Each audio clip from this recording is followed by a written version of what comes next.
Many years ago, in a more naive and certainly safer world, I once hitchhiked from Amsterdam in Holland to Pisa in Italy.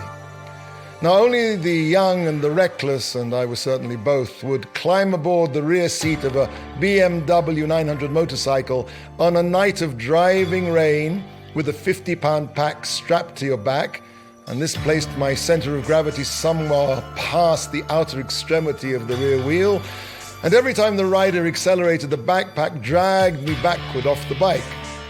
The Autobahn was a sea of rain that night. It was King David who taught us that God protects fools, and that night I certainly qualified for protection. But hitchhiking taught me something other than that God protects the foolish. Hitchhiking taught me what we call in Hebrew menuchat hanefesh, literally the repose of the spirit. We live in a world where stress will literally eat us up if we let it. How do you combat this killer?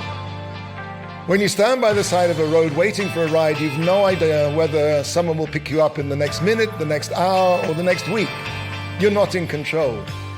It's wonderfully relaxing.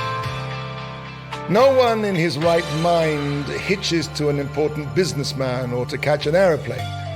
The very act of hitchhiking says, I'm prepared to be where I am, and I don't need to be anywhere else. A Jew's job is to live in the present, but not for the present. Much of our lives are spent thinking about what might happen or what might not happen, where I could be now, where I should be now, what went wrong, what went right. What a waste. This moment is unique. It will never be here again. Sometimes I just like to close my eyes and think, I'm alive. That little agenda pilot that lives in our heads can steal our lives away without us even noticing, unless we heed our little hitchhiker's guide to eternity that says, God gave you this moment. Live it to the full. At the beginning of this week's Parshat, Parshat's Lecha, God said to Abraham, go for yourself. Now, literally, the Hebrew translation is go to yourself. Abraham had the ability to go to himself, to connect every God-given second in his life to eternity.